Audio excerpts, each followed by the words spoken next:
السلام علیکم ورحمۃ اللہ وبرکاتہ۔ مسلمان اسلامی معاشرے کا ایک فرد ہوتا ہے، تو اسے ایسے تعلق پیدا کرنا چاہیے کہ جس طرح ایک دیوار بنتی ہے اینٹوں کے لگانے سے، تو وہ بندہ یوں سمجھے میں اسلامی معاشرے کی ایک اینٹ ہوں، اور اینٹ کا مثالہ جو ہے جس سے دوسری اینٹ مضبوط ہوتی ہے،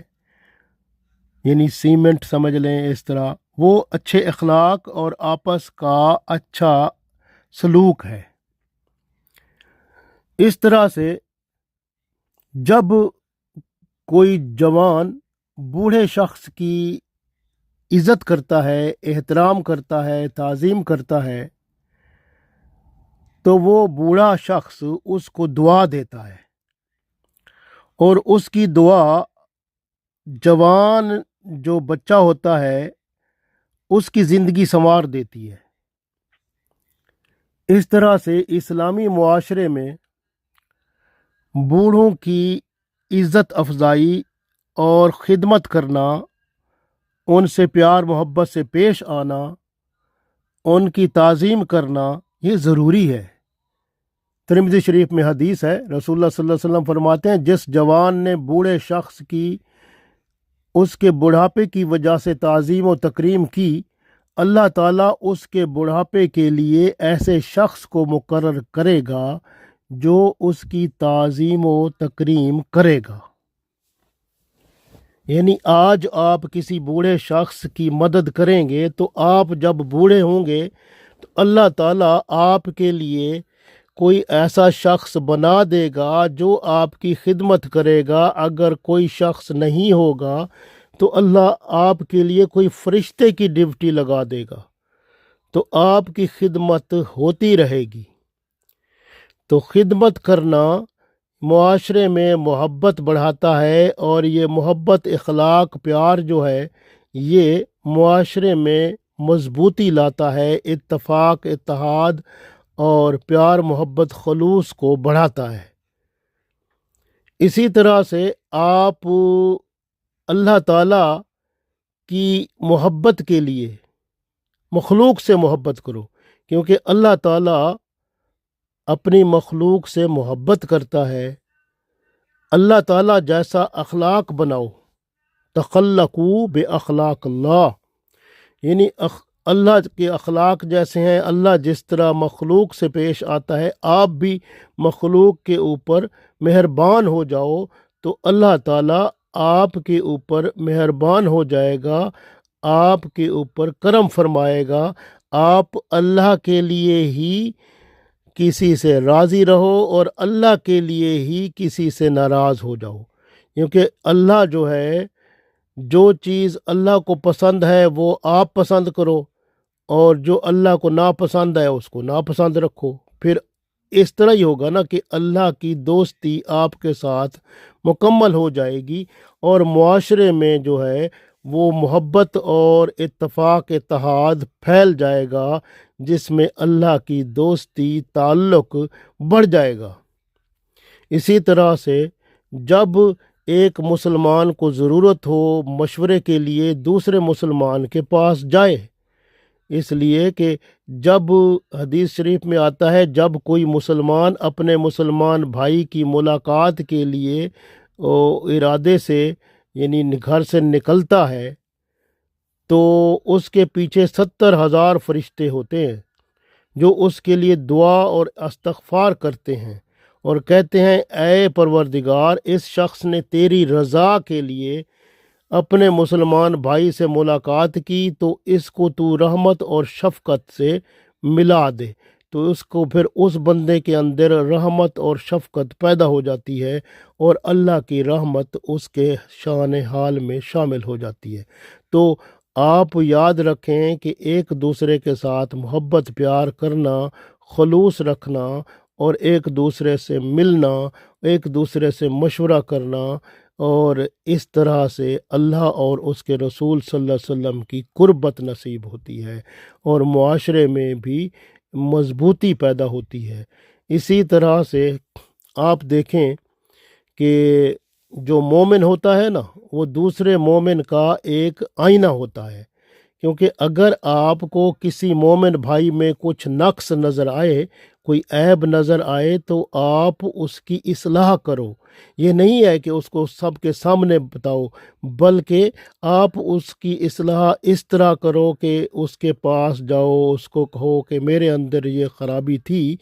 تو میں نے اس کی اصلاح کر لی، تو آپ بھی دیکھ لیں آپ کے اندر ایسی ہو، تو پھر اس کو سمجھ آ جائے گی کہ یہ جو ہے نا، یہ بات چاہتا ہے کہ میرے اندر بھی ایسی بات ہے، وہ خود ہی کہہ دے گا، تو پھر وہ کہے گا میں اس کی اصلاح کرتا ہوں۔ تو اس طرح سے اس کو اکیلے میں سمجھاؤ گے تو وہ سمجھ بھی جائے گا، اور اس کے دل میں آپ کی محبت بھی بڑھ جائے گی۔ لیکن آپ دوسروں کے سامنے کہیں گے تو پھر وہ تلخی پیدا ہوگی، تو معاشرے میں پھر بگاڑ پیدا ہوتا ہے۔ اس لیے کسی کے عیب چھپا لو، اصلاح کرنی ہے تو اس کو اکیلا وقت پا کر اس کو اس طریقے سے اصلاح کرو کہ وہ مان بھی جائے، اپنی اصلاح بھی کر لے، اور آپ کی محبت اس کے اندر اور زیادہ ہو جائے۔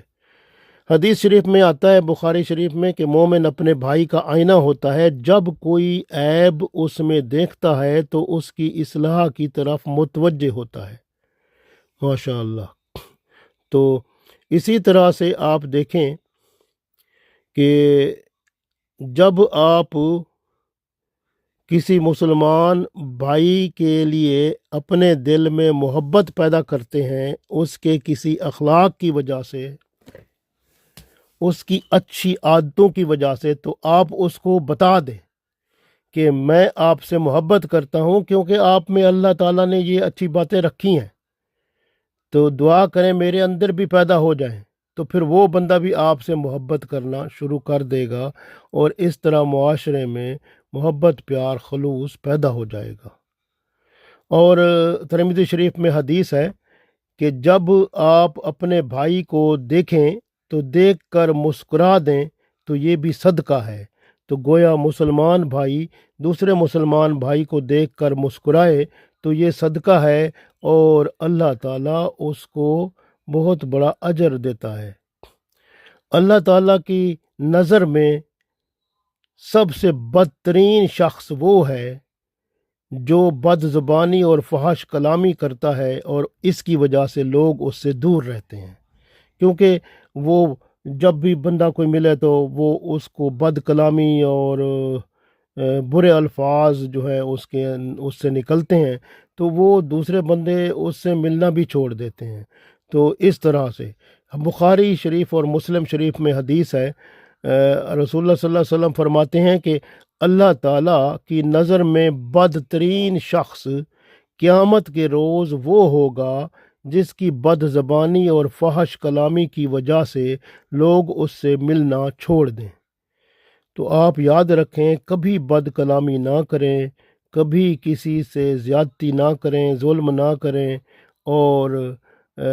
کبھی کوئی فحش بات نہ کریں، بلکہ اچھے اخلاق سے پیش آئیں، اور اس طرح سے معاشرے میں مضبوطی اور اتفاق کی علامت بنیں۔ تو یہ اس لیے، اور یاد رکھیں کہ جو خوشبو ہوتی ہے نا، وہ آپ کسی کے پاس جائیں تو خوشبو آپ لگا کے جا سکتے ہیں مرد کے لیے، عورت خوشبو نہیں لگائے گی۔ عورت کو خوشبو جو عورت خوشبو کو لگا کے دوسرے مردوں کے پاس جاتی ہے، رسول اللہ صلی اللہ علیہ وسلم فرماتے ہیں وہ زنا کرتی ہے، تو وہ بہت بڑا گناہ ہے اس کا۔ مرد خوشبو لگا سکتے ہیں، کیونکہ حدیث میں یہاں تک آتا ہے کہ خوشبو سے فرشتے خوش ہوتے ہیں اور شیطان نفرت کرتا ہے۔ یہ مرد کی خوشبو، جب مرد دوسروں سے ملتا ہے، دوسرے مردوں سے۔ اور قرآن پاک میں بھی ہے اور ترمذی شریف میں بھی ہے کہ جو شخص آپ سے کوئی برائی کرتا ہے نا، تو آپ اس سے بھلائی کرو، احسان کرو۔ برائی کرنے والے کے ساتھ برائی نہ کرو، بلکہ اس کو اچھائی سے جواب دو، تاکہ اس کے دل میں خیال پیدا ہو کہ میں نے تو اس کے ساتھ برائی کی تھی، لیکن اس نے میرے ساتھ بہت مہربانی اور پیار اور خلوص سے یہ ملا ہے، تو مجھے اس کو احساس ہوگا۔ تو اس وجہ سے وہ محبت پھر معاشرے کو مضبوط کرے گی۔ اس وجہ سے یاد رکھیں کہ ہمیشہ قرآن پاک میں یہاں تک آتا ہے کہ اگر کوئی آپ کو تکلیف دیتا ہے آپ اس سے احسان کرو، پھر وہ کیا ہوگا کہ وہ آپ کا پکا دوست بن جائے گا۔ اس طرح سے اپنی کوشش کرنی ہے۔ رسول اللہ صلی اللہ علیہ وآلہ وسلم فرماتے ہیں کہ اپنا اخلاق جو ہے وہ بہتر بناؤ، یعنی تم سب میں، آپ صلی اللہ علیہ وسلم فرماتے ہیں کہ تم سب میں مجھ کو زیادہ محبوب اور آخرت میں مجھ سے زیادہ قریب وہ شخص ہے جس کے اخلاق اچھے ہیں۔ تو جس کے اخلاق سب سے بہتر ہوں گے وہ اللہ کے ہاں بھی مقبول ہوگا اور رسول اللہ صلی اللہ علیہ وسلم بھی اسے پسند فرمائیں گے۔ تو یہ تھوڑی بات نہیں ہے، یہ بہت بڑا مقام ہے۔ اخلاق کو بہتر بنائیں اور اللہ اور اس کے رسول صلی اللہ علیہ وسلم کے ہاں عزت پائیں۔ ماشاء اللہ۔ انسان کو ایک حدیث ہے کہ انسان کو جو کچھ عطا ہوا ہے اس میں سے سب سے بہتر اچھے اخلاق ہیں۔ تو اچھے اخلاق بہت بڑی رحمت ہیں، اور ابو داؤد حدیث میں اللہ تعالیٰ کے رسول صلی اللہ علیہ وسلم اس فرماتے ہیں، اس حدیث میں جو روایت ہے، آپ صلی اللہ علیہ وسلم نے فرمایا، مومن اچھے اخلاق کی بدولت ان لوگوں کا درجہ حاصل کر لیتا ہے جو رات بھر نفل پڑھتے ہوں اور دن کو ہمیشہ روزہ رکھتے ہوں۔ گویا اچھے اخلاق سے بات کرنا، اچھے اخلاق سے پیش آنا، یہ اتنا بڑا درجہ بندے کو مل جاتا ہے۔ یہ بندہ اچھے اخلاق والا ان لوگوں سے بھی بڑھ جاتا ہے جو رات کو عبادت کرتے ہیں اور دن کو روزہ رکھتے ہیں۔ ماشاءاللہ، کتنی بڑی بات ہے۔ تو اخلاق اپنے بہتر بنائیں تاکہ دنیا اور آخرت میں کامیاب و کامران ہو جائیں۔ اللہ تعالی ہم سب کو توفیق دے، آمین۔